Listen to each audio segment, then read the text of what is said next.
Pernah ngerasa gaji 3 juta tuh kayak numpang lewat doang? Baru gajian, seminggu kemudian saldo udah tinggal debu. Jangan panik bro, di video ini gue bakal kasih tahu cara ngatur duit 3 juta sebulan biar tetap aman, ada tabungan, dan masih bisa gaya dikit-dikit. Mari kita bahas. Jadi gini bro, kalau ngomongin cara ngatur duit, yang paling penting itu pondasinya. Lu tahu kan kalau bangun rumah, pondasinya harus kuat? Sama aja kayak ngatur keuangan. Kalau pondasi lu berantakan, mau gaji lu naik 2 kali lipat juga tetap aja bakal bocor kemana-mana. Langkah pertama, catat pengeluaran lu dengan jujur. Banyak orang ngerasa, gue tahu kok duit gue habis buat apa. Tapi kenyataannya suka kaget pas dihitung. Misalnya lu ngerasa makan cuma 1 juta sebulan. Pas dicatat, ternyata totalnya bisa 1,5 juta gara-gara sering jajan di luar. Nah, kalau lu males nyatet manual, bisa pakai aplikasi keuangan gratisan. Atau minimal bikin catatan simple di HP. Langkah kedua, bedain mana kebutuhan, mana keinginan. Kebutuhan itu kayak kosan, listrik, makan, transport. Itu wajib, gak bisa di-skip. Sedangkan keinginan, nongkrong di kafe tiap minggu, upgrade HP padahal yang lama masih bagus, itu sebenarnya bisa ditahan. Nah, begitu lu bisa bedain dua hal ini, lu bakal lebih gampang nentuin prioritas.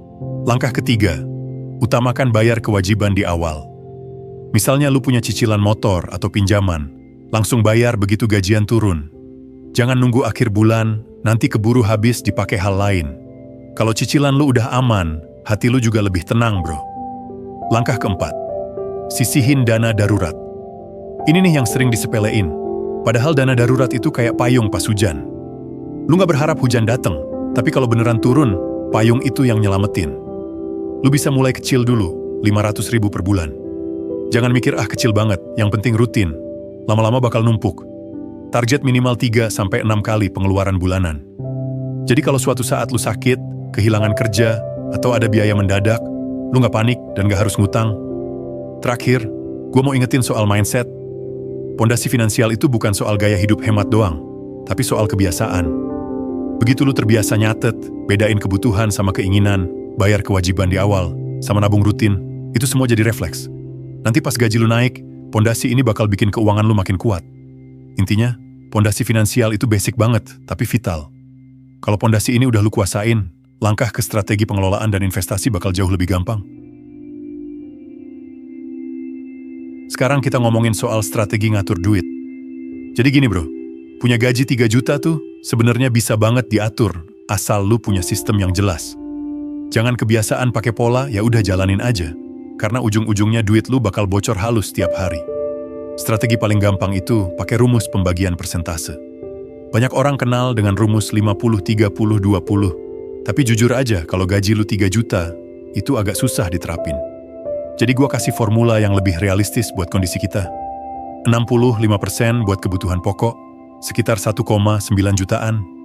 Ini udah termasuk kos, makan, listrik, transport, pulsa.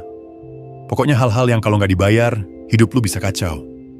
20% buat tabungan atau investasi, sekitar 600 ribu.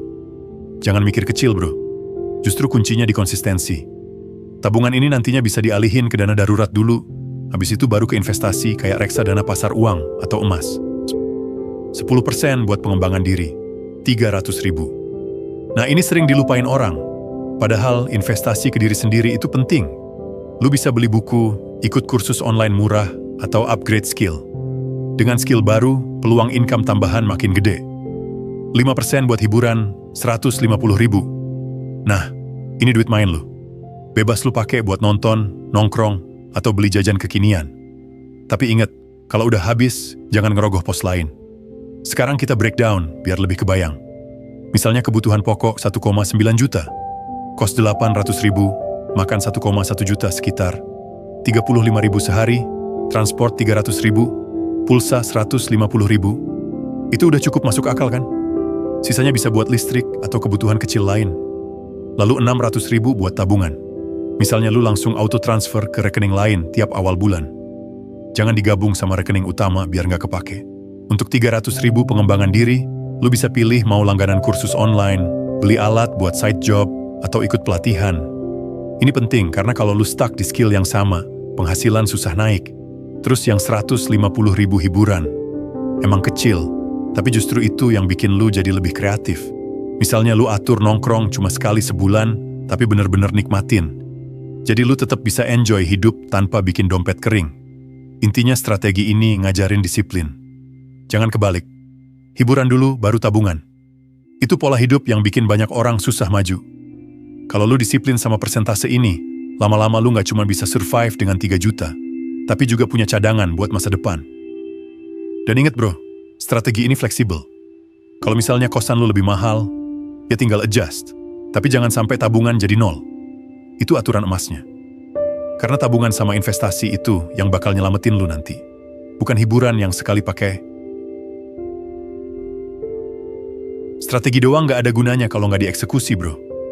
Nah makanya sekarang gue mau bahas soal gimana cara lu ngejalanin semua teori tadi. Plus mindset yang harus lu tanem biar duit lu bener-bener kepegang. Pertama, pisahin rekening lu. Minimal punya 2, kalau bisa 3. Rekening pertama buat kebutuhan sehari-hari. Bayar kos, makan, transport, pulsa. Rekening kedua khusus buat tabungan atau investasi. Usahain jangan ada kartu ATM-nya, jadi nggak gampang diambil. Nah kalau mau lebih rapi lagi, bikin rekening ketiga khusus hiburan. Jadi kalau duit hiburan udah habis, ya udah stop, nggak usah comot dari rekening kebutuhan. Ini cara paling simpel buat kontrol diri. Kedua, otomatisasi tabungan.